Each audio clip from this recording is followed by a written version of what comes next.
الحمد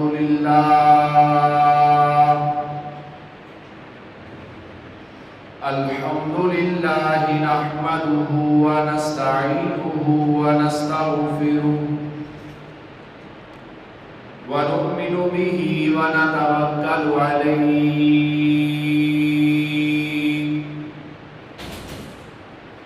ونعوذ بالله من شرور أنفسنا ومن سيئات أعمالنا من يهده الله فلا مضل له ومن يضلله فلا هادي له ونشهد أن لا إله إلا الله وحده لا شريك له ونشهد أن سيدنا وسندنا ومولانا محمدا عبده ورسوله أما بعد فأعوذ بالله من الشيطان الرجيم بسم الله الرحمن الرحيم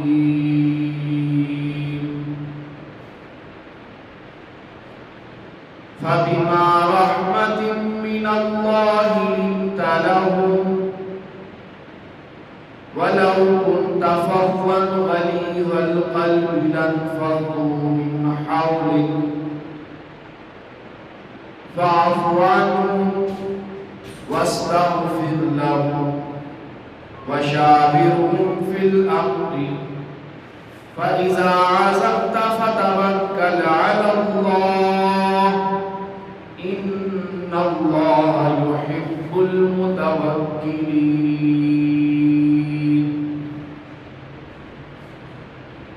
فبما رحمة من الله لنت لهم.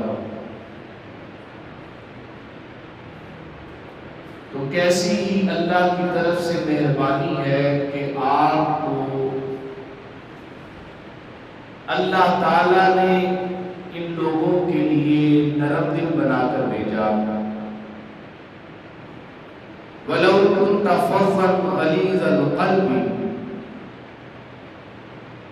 اور اے پیغمبر اگر آپ تند مزاج ہوتے، سخت دل ہوتے، لَانْفَضُّوا مِنْ حَوْلِكَ، تو یہ لوگ آپ کے ارد گرد نہ آتے، آپ کی موجودگی ان کے لیے پریشان کن ہوتی. فَاعْفُ عَنْهُمْ، بس آپ انہیں معاف فرمائیے. وَاسْتَغْفِرْ لَهُمْ، اور اللہ کے لیے اللہ کی طرف سے ان کے لیے معافی مانگیے. وَشَاوِرْهُمْ فِي الْأَمْرِ، اور ان کے ساتھ اپنے کاموں میں مشاورت کیجیے. فَإِذَا عَزَمْتَ فَتَوَكَّلْ عَلَى اللَّهِ، بس آپ اگر کسی کام کا ارادہ کر لیں تو بس اللہ پر بھروسہ رکھیے. إِنَّ اللَّهَ يُحِبُّ الْمُتَوَكِّلِينَ، بے شک اللہ بھروسہ کرنے والوں کو پسند کرتے ہیں. عن جریر رضی اللہ تعالی عنہ قال قال رسول اللہ صلی اللہ علیہ وسلم من يحرم الرفق يحرم الخیر کلہ. حضرت جریر رضی اللہ تعالی عنہ سے روایت ہے، کہتے ہیں کہ نبی کریم صلی اللہ علیہ وسلم نے ارشاد فرمایا، جو شخص نرم دلی سے محروم ہو گیا تو گویا وہ ہر قسم کی بھلائی اور خیر سے محروم ہو گیا. سبحان ربک رب العزت عما یصفون وسلام علی المرسلین والحمد للہ رب العالمین. اللہم صلی علی محمد وعلی آل محمد كما صليت على إبراهيم وعلى آل إبراهيم إنك حميد مجيد. اللهم بارك على محمد وعلى آل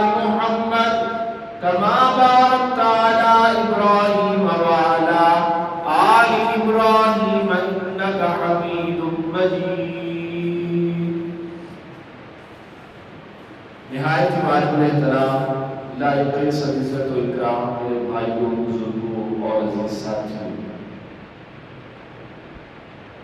چوتھا پارہ ہے اور سورہ آل عمران کی آیت نمبر 159 ہے، جس کی تلاوت اور ترجمہ آپ احباب نے سماعت فرمایا۔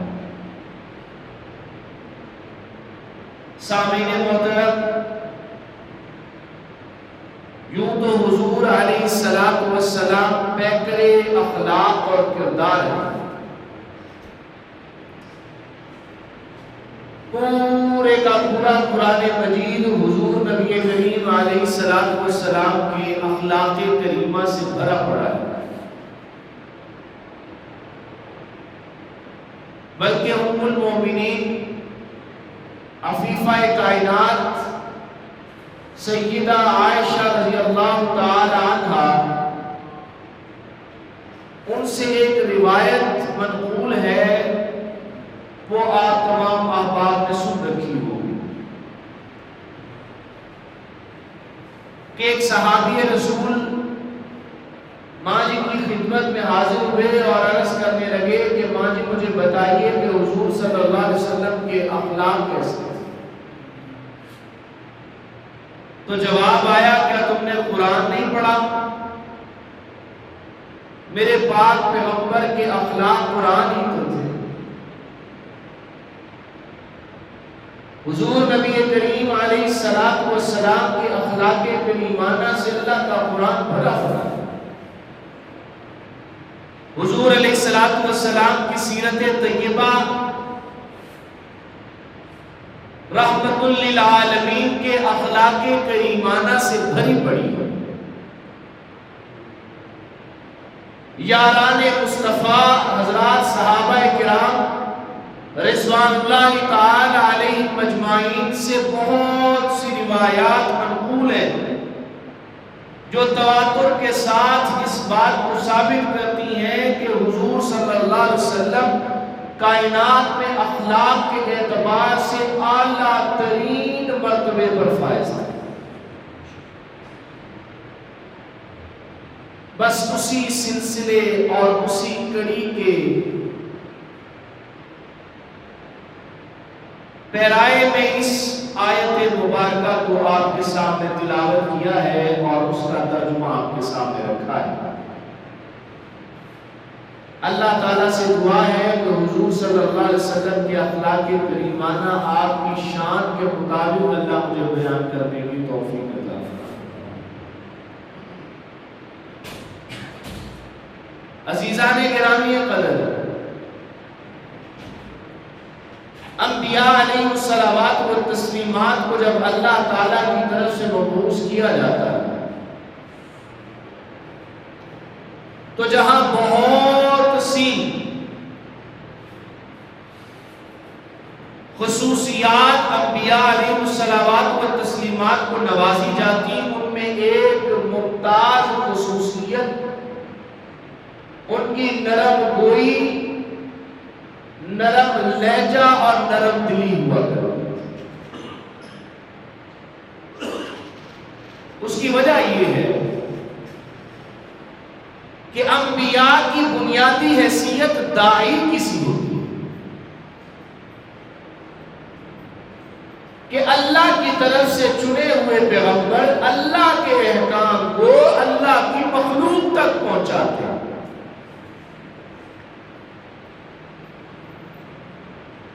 تو اگر داعی سخت مزاج ہوگا، اگر داعی سخت دل ہوگا، اگر اللہ کا پیغام اللہ کے بندوں کو بتانے اور پہنچانے والا مزاج کے اعتبار سے تند ہوگا تو لوگ اس کی بات ہی نہیں سنیں گے۔ اس لیے انبیاء کے خاصہ میں یہ چیز شامل ہے، انبیاء علیہ الصلوات و تسلیمات کی سرشت میں یہ چیز شامل ہے، چونکہ وہ اللہ کی طرف سے اللہ کے نائب بن کر، اللہ کے داعی بن کر اللہ کے بندوں کو اللہ کے پیغام کی دعوت دے رہے ہوتے ہیں۔ اس اعتبار سے وہ انتہائی نرم دل ہوا کرتے ہیں. اور یہ آپ کے لیے میرے لیے پیغام بھی ہے کہ دائی کیا ہوا کرتا ہے جی؟ بولو صاحب، نرم دل ہوا کرتا ہے. بولیے، نرم دل ہوا. سخت دل دائی کی بات اگلے بندے کے دل میں اور دماغ میں نہیں بیٹھتی. حضور سرور کائنات علیہ الصلوۃ والسلام نرم دل بنا کر اس دھرتی اور کائنات پر اس لیے بھیجے گئے کہ اللہ کی طرف سے پیغام اللہ کے بندوں کو پہنچا دیا جائے. حضور نبی کریم علیہ الصلوۃ والسلام نے اللہ کے پیغام کی، اللہ کی توحید کی ابتدا فاران کی چوٹی سے کی ہے. اللہ کی وحدت کا نعرہ فاران کی چوٹی سے بلند کیا ہے، اتنی نرم دلی سے، اتنی نرم دلی سے کہ پہلے اہل مکہ کو گواہ بنایا کہ مجھے بتاؤ نا کہ اگر میں تمہیں کہوں کہ اس پہاڑ کے پیچھے سے ایک لشکر تم پر حملہ کرنے والا ہے، تو سب نے یک لخت ہو کر کیا جواب دیا کہ ہم آپ کو صادق اور امین پاتے ہیں، ہم سمجھتے ہیں کہ آپ سچ کہہ رہے ہوں گے. تو جیسے ہی اللہ کی وحدت کا نعرہ بلند کیا، اللہ کی توحید کی طرف پیغام دیا، تو سب سے پہلے سگے چچا ابو لہب نے پتھر اٹھا کر حضور کے چہرے انور پر مارا اور کہا تبا لک یا محمد علی ھذا جماعتنا، معاذ اللہ اے محمد تو ہلاک ہو جائے، اس لیے ہمیں یہاں پر جمع کیا تھا. لیکن نرم دلی کا اندازہ لگائیے کہ حضور صلی اللہ علیہ وسلم کی زبان اقدس سے بددعا نہیں. طائف کی وادی میں حضور اللہ کا پیغام لے کر گئے، اللہ کے پیغام کی دعوت لے کر طائف کی وادی میں گئے. طائف کے لوگوں نے حضور پر مظالم ڈھائے، ستم ڈھائے، حتیٰ کہ جبریل علیہ السلام اللہ کا پیغام لے کر آ گئے. اے حضور آپ حکم کیجئے کہ میں دونوں وادیوں کے پہاڑوں کو آپس میں ملا دوں، ان کا کچھ بھی نہ رہے گا، لیکن قربان جاؤں میں رحمت للعالمین کی ذات پر، قربان جاؤں میں شفیع المذنبین کی ذات پر، قربان جاؤں میں شافع کوثر پر، قربان جاؤں میں شافع معشر پر، قربان جاؤں ساقی کوثر پر. حضور صلی اللہ علیہ وسلم نے اعلان فرمایا اے جبریل آج یہ نہیں سمجھ رہے، لیکن میں دیکھ رہا ہوں کہ ان کی آنے والی نسلیں سمجھ کر اللہ کے پیغام کی دعوت کو عام کرے گی. چھوڑ دو ان کو ان کی حال میں. حضور صلی اللہ علیہ وسلم نے بددعا تک نہیں، لیکن اس کے پیچھے وہ کون سے محرکات ہیں کہ اللہ پاک نے حضور کو اتنا بڑا دل عطا کیا. آج آپ اور میں بڑے نرم مزاج ہوں گے، بہت نرم مزاج ہوں گے، لیکن ایک دفعہ، دو دفعہ، تین دفعہ، چوتھی دفعہ ہماری نرم مزاجی کا بھی پتہ نہیں چلتا. اللہ تعالیٰ نے ارشاد فرمایا فَبِمَا رَحْمَةٍ مِّنَ اللَّهِ لِنْتَ لَهُمْ، اے پیغمبر اللہ کی طرف سے کیسی مہربانی ہے، کیسا کرم ہے کہ اس مالک نے آپ کو نرم دل بنا کر ان کی طرف بھیجا. اے اللہ اس میں حکمت کیا ہے کہ نرم دل بنا کر بھیجا. وَلَوْ كُنْتَ فَظًّا غَلِيظَ الْقَلْبِ، اے پیغمبر اگر آپ سخت مزاج ہوتے، سخت دل ہوتے، لَانْفَضُّوا مِنْ حَوْلِكَ، یہ تو آپ کے قریب بھی نہ آتا، یہ تو آپ کے قریب بھی نہ آتے، بلکہ آپ کی قربت بھی ان کے اوپر گراں گزرتی اور مشکل گزرتی. اس لیے اللہ تعالیٰ نے آپ کو نرم دل بنا کر دیا. آپ دیکھیے کہ جو دائی ہوا کرتا ہے اللہ کے پیغام کی دعوت دینے والا وہ نرم دل ہوتا ہے۔ آپ اس کی مثال آج کے زمانہ میں نہ لینا چاہیں، آپ آج کے دور میں لینا چاہیں تو ہماری یہ تبلیغی جماعت کے ساتھ ہے۔ ابھی میں 3-4 روز پہلے ایک خبر پڑھ رہا تھا، ہمارے علاقہ شکرگڑھ کے گاؤں میں تبلیغی جماعت کے ساتھی گئے تو وہاں مسجد میں اعلان ہوا ہمارے مسلمان بھائی کی طرف سے کہ ان کو مسجد کے اندر جگہ بھی نہیں دینی اور ان کو گاؤں میں ٹھہرنے بھی نہیں دینی۔ اس گاؤں والوں نے تبلیغی جماعت کے ساتھیوں کو مار کر وہاں سے نکالا۔ اور میں یہاں پر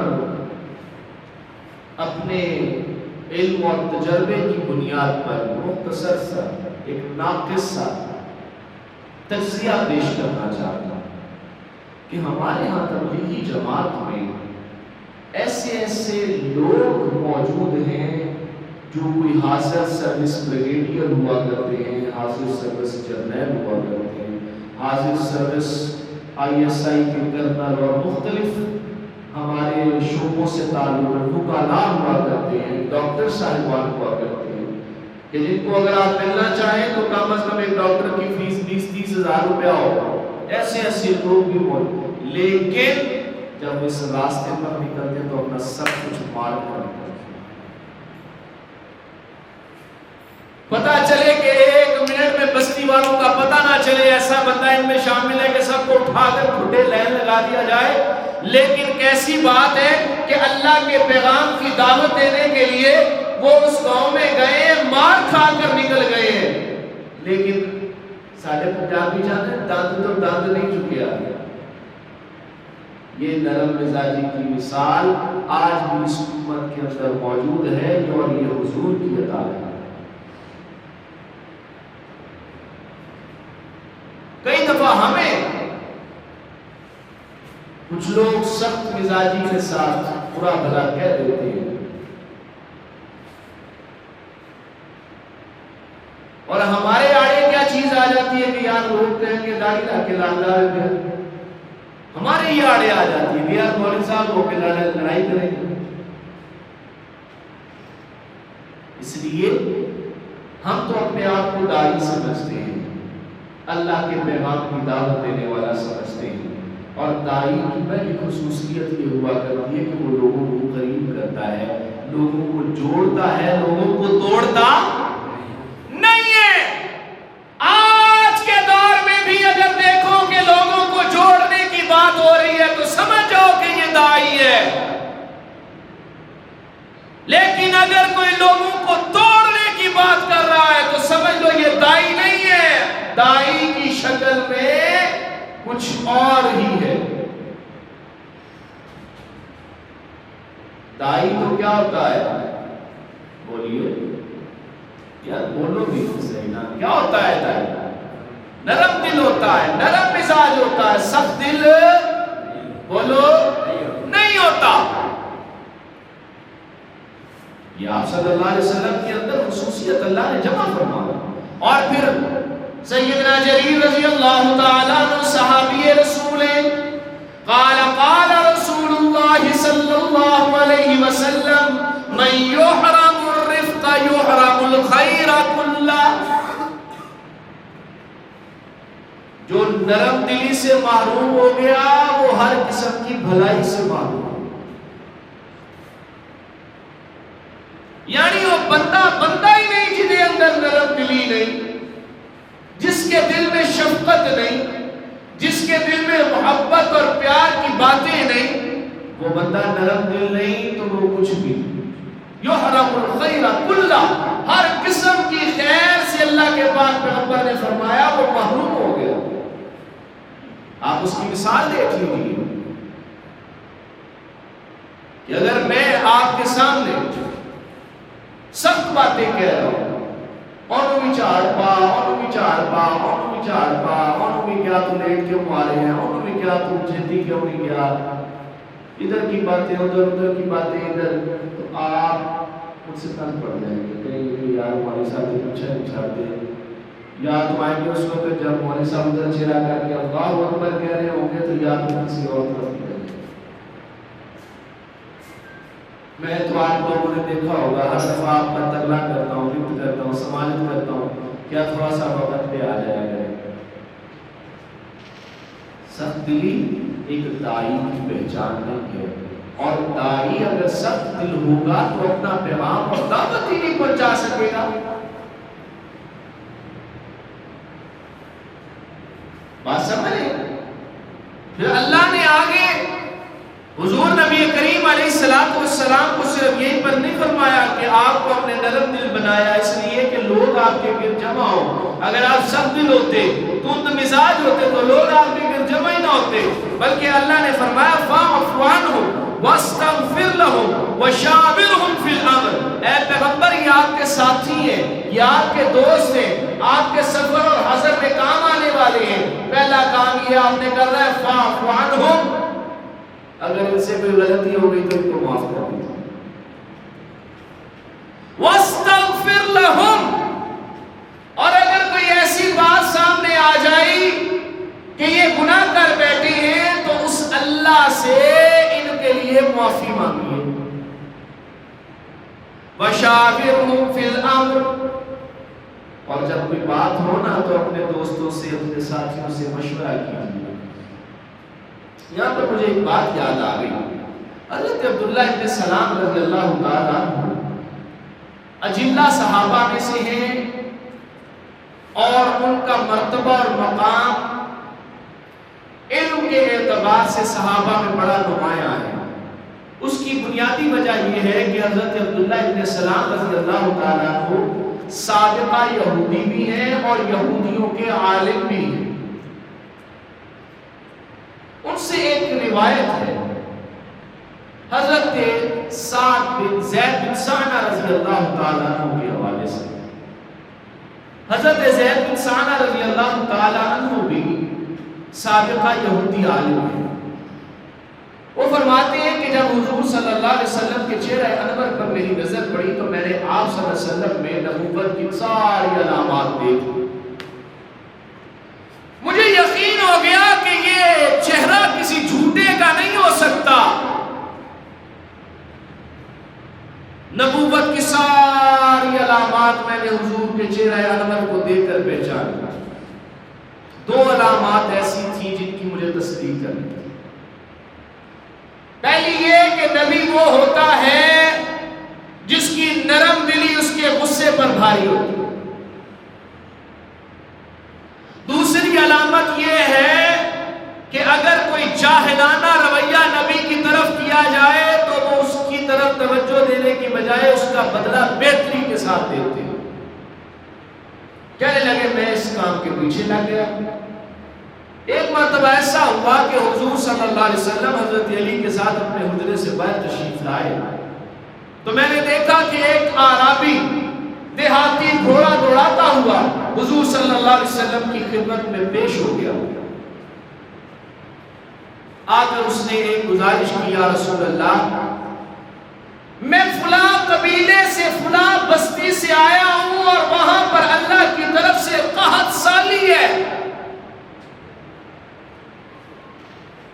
خشک سالی ہے. میں نے ان بستی والوں کو اللہ کا پیغام دیا ہے کہ اے بستی والوں مسلمان ہو جاؤ، اللہ تمہاری قحط سالی کو دور کر دے. اور وہ سارے کا سارا قبیلہ مسلمان ہو گیا. یا رسول اللہ مجھے خدشہ یہ ہے کہ اگر ان کی قحط سالی دور نہ ہوئی، ان کو کھانے کو کچھ نہ ملا تو کہیں وہ پھر سے اپنے مذہب کی طرف نہ لوٹ جائے. تو حدیث کے الفاظ ہیں کہ حضور صلی اللہ علیہ وسلم نے حضرت علی کی طرف دیکھا اور حضرت علی نے حضور کی طرف دیکھا. فرماتے ہیں میں نے موقع پا کر حضور کی قربت حاصل کی اور قریب ہو کر کہا کہ آپ ایسا کیجئے کہ آپ مجھے کسی مقررہ باغ کا مقررہ مدت تک کے لیے متعین کھجوریں ادا کر دیں، میں آپ کو اس کے بدلے پیسے دے دیتا ہوں.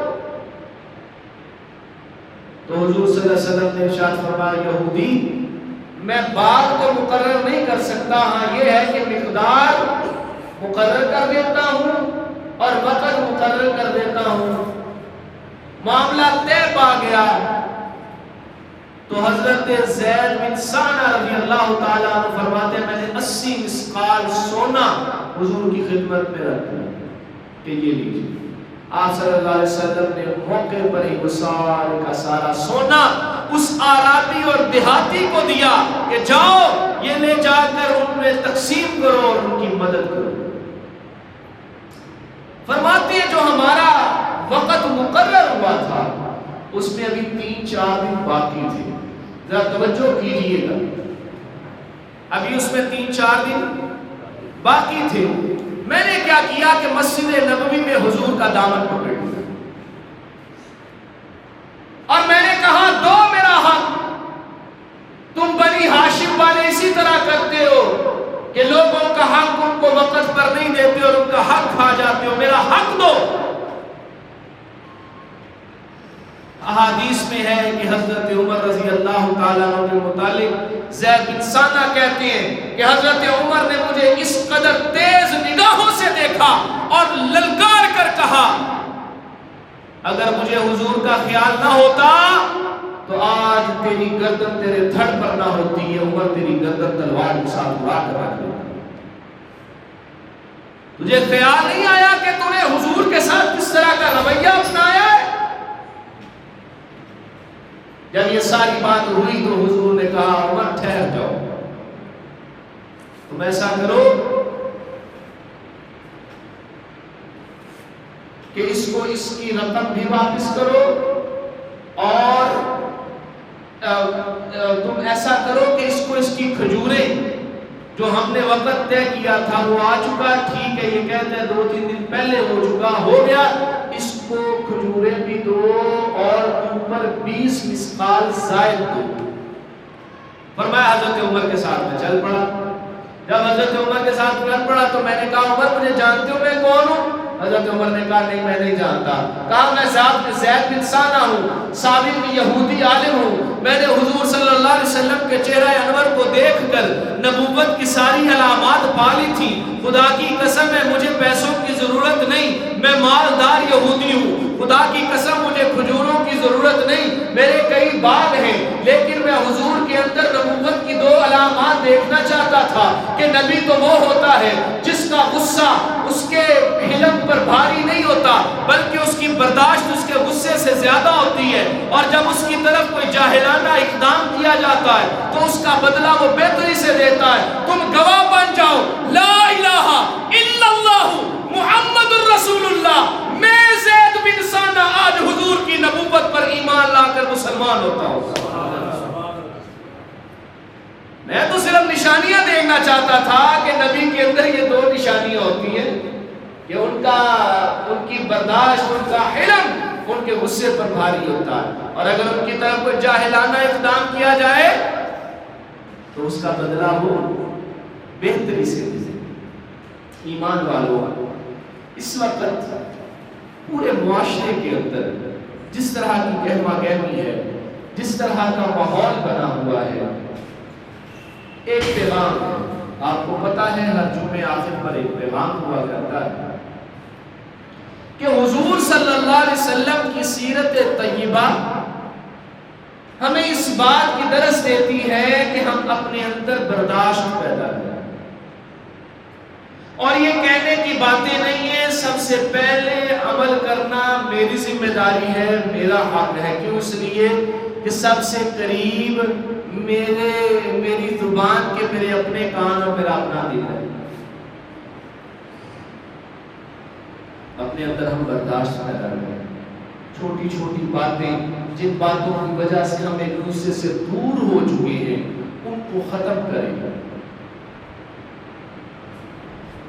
جن باتوں کی بنیاد پر رشتہ داریوں میں پھوٹ پڑ چکی ہے، بھائی بھائی کا نہیں ہے، بھائی بہنوں کے نہیں ہے، بہنیں بھائیوں سے جدا ہیں، والدین کے ساتھ جو سلوک ہو رہا ہے۔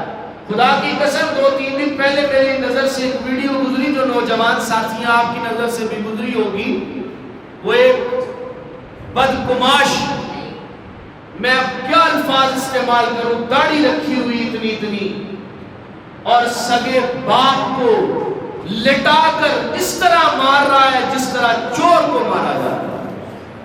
دیکھیے آپ میں سے کسی نے؟ بتائیے، اگر دیکھیے تو بتائیے بھائی.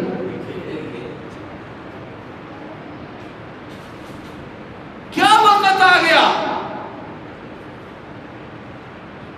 خدا کی قسم دل پھٹتا ہے. ہم من حیث القوم اس بات کا رونا رو رہے ہیں کہ ہمارے مال میں برکت نہیں، ہمارے کاروبار میں برکت نہیں. خدا کی قسم اس بات پر ہم غور کیوں نہیں کرتے کہ ہمارے معاملات کیا ہیں، ہمارے ہمسایوں کے ساتھ ہمارے معاملات کیا ہیں. ہماری وجہ سے ہمارا ہمسایہ تکلیف میں تو نہیں ہے. بیٹیوں کو جرأت ہو گئی کہ ماں کو پکار کر غصے کے اندر ڈانٹ کر خاموش کر دیتی ہیں.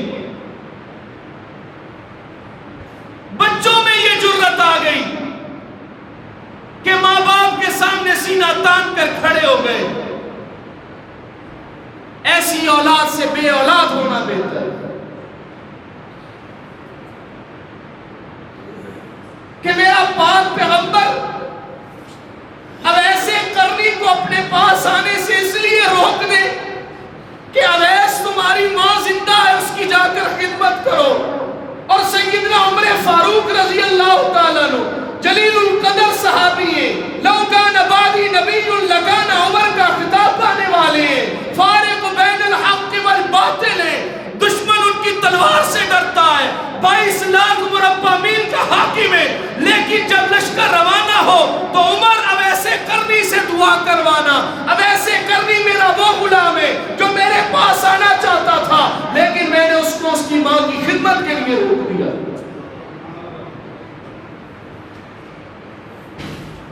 ایمان والو، اپنے اندر برداشت پیدا کرو. اگر چھوٹا ہے تم سے بھائی، غلطی کر بیٹھا ہے، تم بڑے بنو، خدا کے لیے تم بڑے بنو، اس کی غلطی پر اس کو معاف کرو. اور اگر تم چھوٹے ہو، کوئی بڑا بھائی ہے، غلطی کر بیٹھے ہو، تو اس بڑے بھائی سے ہاتھ جوڑ کر معافی مانگو، لیکن اپنے پراواں تو پراواں جدا نہ ہو. پراواں نہیں مانگو. بہنوں کا حق ہے، کیا کرو گے اس حق کو جو تمہاری اولاد کے گلے میں اس سانپ کی طرح بن کر لپٹ جائے کہ بعد میں تمہاری اولاد بھی آپس میں پھوٹ کا شکار ہو جائے. وہ حق اس بہن کا ہے، اپنی زندگی میں اس بہن کو دو. ایسا نہیں ہے کہ اس بہن کا حق مار کر تو چپ کر کے جناب نماز پڑھنے مولوی صاحب کے پیچھے آ جاؤ، جمعہ پڑھنے پر وقت پہلی صاحب سے بیٹھ کے پڑھو جی مولوی صاحب کے قریب. مولوی صاحب کی قربت سے کچھ نہیں ہوگا. اس بہن کا حق ادا نہیں کرو گے، کل قیامت کے دن اللہ کو جواب دینا پڑے گا.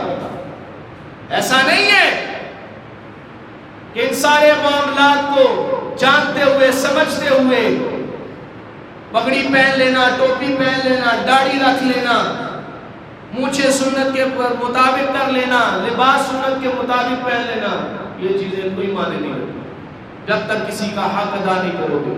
اور اگلی بات بھی سنتے جاؤ، اللہ کے حق میں اگر کوتاہی ہو گئی اللہ سے توبہ کر لو، اللہ معاف کرنے والے ہیں.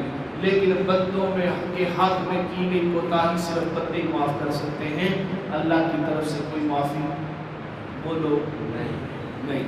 اپنے اندر نرم دلی لاؤ گے، بولو انشاءاللہ، برداشت لاؤ گے، پیار اور محبت کو بڑھاؤ گے، شفقت چھوٹوں پر کرو گے، بڑوں کے ساتھ حسن سلوک والا معاملہ کرو گے، والدین ہو تو اولاد کے ساتھ شفقت والا معاملہ کرو گے، اولاد ہو تو والدین کے ساتھ حسن سلوک کرو گے.